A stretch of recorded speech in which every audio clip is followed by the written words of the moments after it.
And next up, we have Paula, and who will be presenting her project, and this will be our final presentation. Over to you, Paula. Great, thanks, Trevor. I'm conscious I am the last presenter, so I will try to be either brief or interesting, one of the two. We'll see how it goes.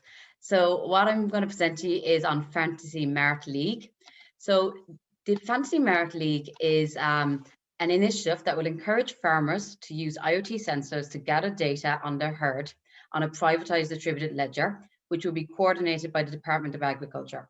The purpose of this would be to improve the transparency in co-op mart exchanges. Now, there's two groups of, I suppose, stakeholders here, because the data outputs will actually be used in two ways. So first of all, the co-op can actually use the farmer's information as proof of, I suppose, truthful info on the livestock, and this will initiate the listing of the cattle at the mart. Secondly, though, the more interesting element of this is that we will use the real life data to create NFT cattle cards, which will be digital twins of real herds. And this will be listed on a virtual mart exchange. So the purpose of this is for interested parties to actually collect and swap the cattle cards.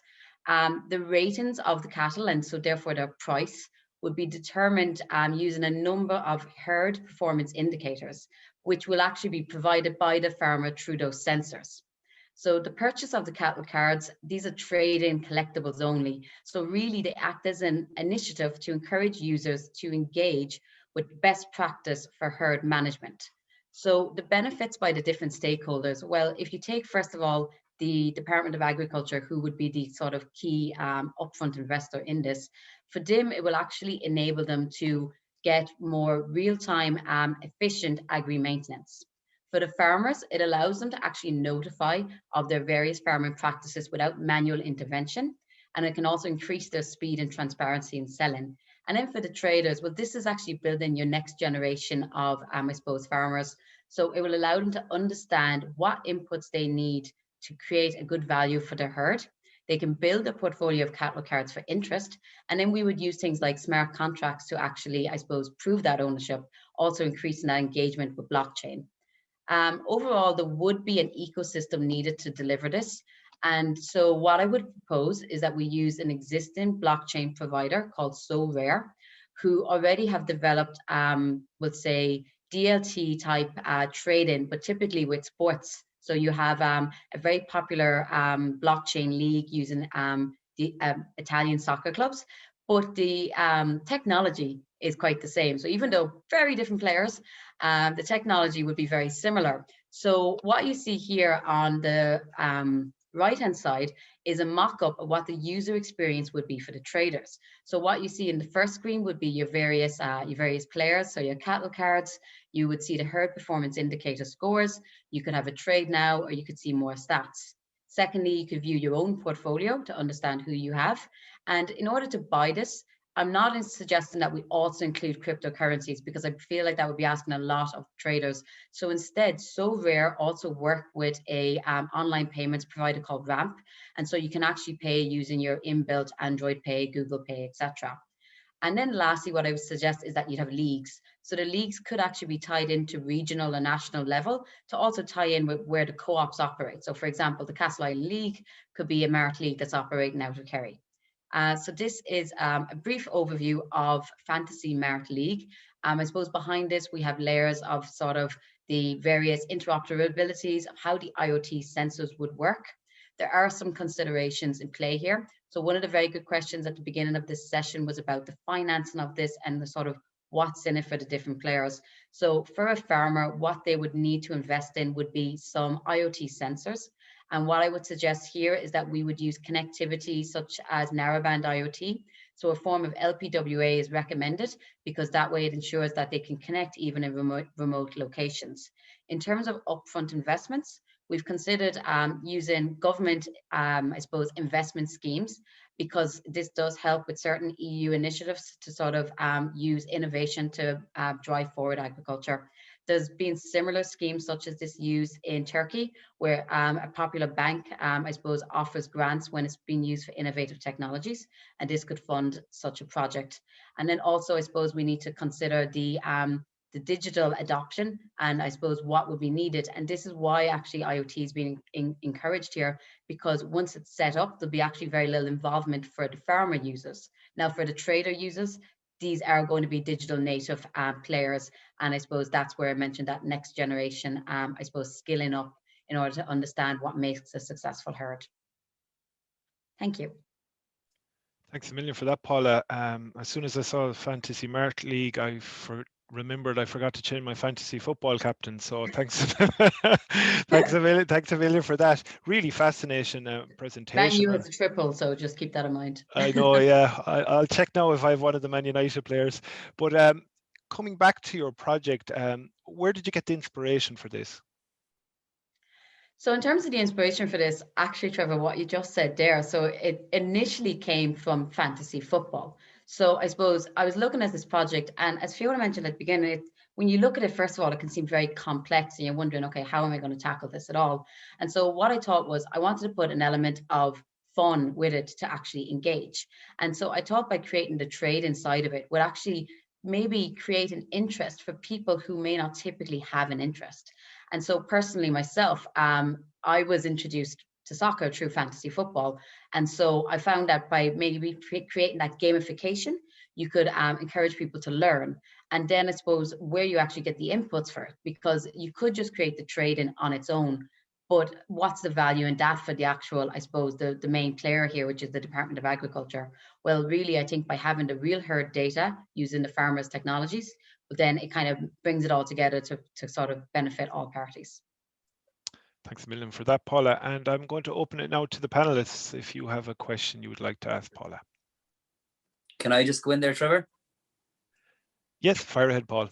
Hi, Paula. A really great presentation. And again, when I saw the slides, when Fiona sent them on, a Fantasy Mart League, I thought it was, because I work with I have a colleague who's the head of Agri, and so he kind of keeps me up to speed on things. But looking at obviously the farming and doing that around cattle, etc., and the herd, etc., it's like obviously very traditional industry, and you've brought about a very kind of unique and interesting way of looking at it.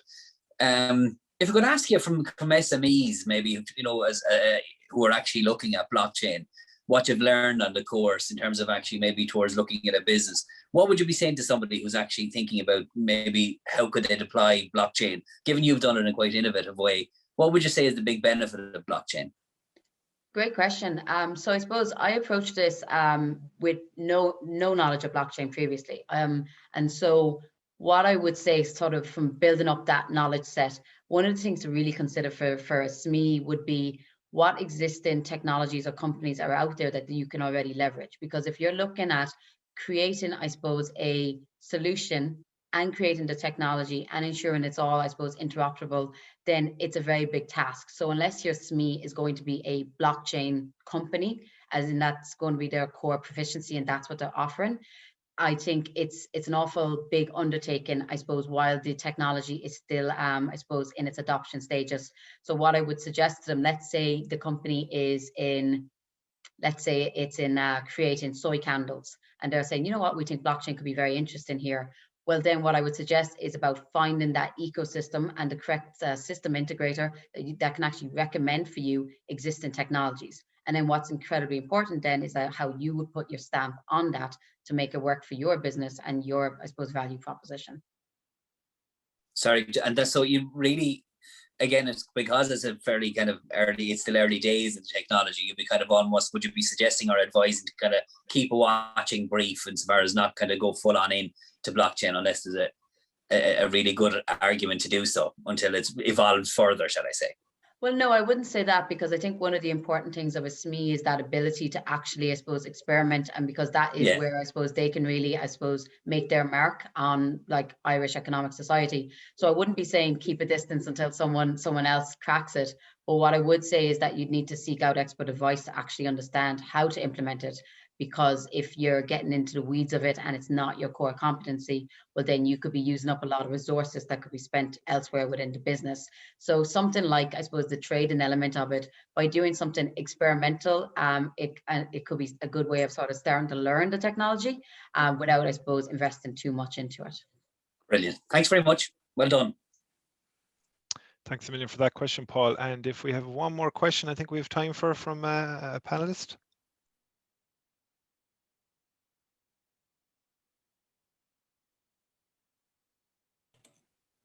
Okay, I can jump in if there are no questions. It's a great presentation and very well focused, and it's not too far from the present market. And again, connecting digital twins, and if the investments are a little bit high, my suggestion is we can probably you can integrate with the NFTs tokens, and you can trade tokens. You can even at the initial phase to transform illiquid investments to liquid investments. Mm-hmm. You don't need to wait for a long time. That's my suggestion. Okay, great. I suppose when it comes to the digital twin side of it, one of the things I was asking myself was the what's in it for me for each of the stakeholder groups. And so I suppose I did sort of create a barrier that the digital twin does not create revenue for the farmer. And so I suppose for the farmer, the value of that cattle card is really more, I suppose, a bit of prestige in terms of their, I suppose, their field of work. As opposed to actually creating the revenue. So that revenue that would be generated from the trading side would actually, I suppose, be funneled back to the Department of Agriculture, which would almost be a payback for that upfront investment of creating the overall program. Yeah. Thank you, Casella. And I saw Fiona had her hand up there. If Fiona would like to come in for a question. I was really impressed with how specific your goals were, you know.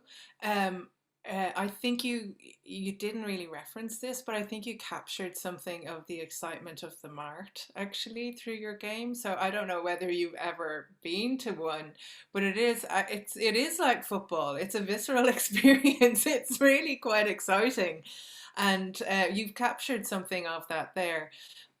While I understand I'm not sure why you need IoT. I'm not really sure why you need that connection to the real. I mean, it's a little bit like a Tamagotchi, right? You've got a real cow and you're measuring a real cow, and now you've got a card and you've got like embedded information about the lifespan maybe of that cow or something like that. But who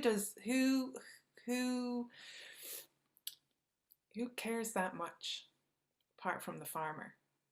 Sure. So I suppose, first of all, my agri knowledge is limited / just learned for this project. So I have lost my mind in researching this. No, I really enjoyed it. And I suppose one of the things that also inspired it was understanding how marts have sort of embraced this disruption of the last year and actually gone online. And so it showed kind of the possibilities of digital being incorporated into what was, I suppose, a very traditional marketplace. In terms of why the IoT, so when I started off this research and I was asking the questions of, okay, well, how can technology help and how can blockchain? I suppose speaking with some farmers, one of the examples I received was about existing apps that are being used to actually understand things like soil quality. And so how, I suppose it was being explained to me in rather simplest terms of, okay, well, we actually use that and we send it to the lab, and then that actually tells us, let's say, if the soil is good or not.